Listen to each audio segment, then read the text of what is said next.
தேவனுக்கு மகிமை உண்டாவதாக. யோபு 2 அதிகாரம் 9 மற்றும் 10 அப்பொழுது அவன் மனைவி அவனை பார்த்து, நீர் இன்னும் உம்முடைய உத்தமத்தில் உறுதியாய் நிற்கிறீரோ? தேவனை தூஷித்து ஜீவனை விடும் என்றாள். அதற்கு அவன், நீ பைத்தியக்காரி பேசுகிறது போல பேசுகிறாய்.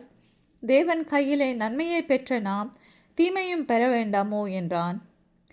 இந்த வேத வாக்கியம் உங்களுக்கு தெரிந்திருக்கும் என்று நான் நம்புகிறேன்.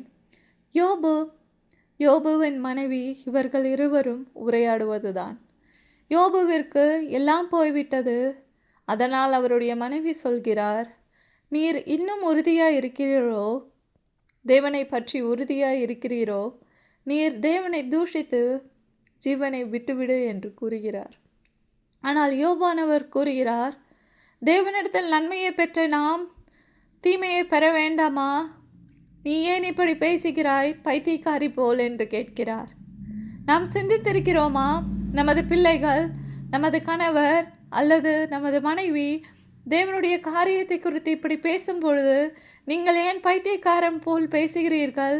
தேவனிடத்தில் நன்மையை பெற்ற நாம் தீமையை பெற வேண்டாமா என்று சிந்தித்து செயல்படுங்கள் கிறிஸ்தவர்களே. தேவன் நன்மை செய்கிறவராகவே இருக்கிறார். ஒருவேளை இந்த உலக வாழ்க்கை ஈஸியானதாக இருக்காது. கிறிஸ்தவர்களுக்கு மிகவும் கடுமையானதாக தான் இருக்கும்.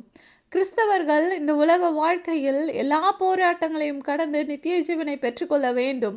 அதுதான் கிறிஸ்தவர்களுக்காக கொடுக்கப்பட்டது.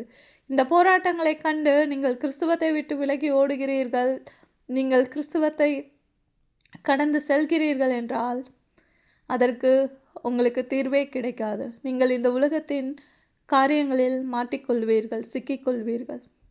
நீங்கள் ஞானமாய் செயல்படுங்கள் கிறிஸ்தவர்களே. தேவன் தாமே உங்களை ஆசீர்வதிப்பாராக. ஆமென்.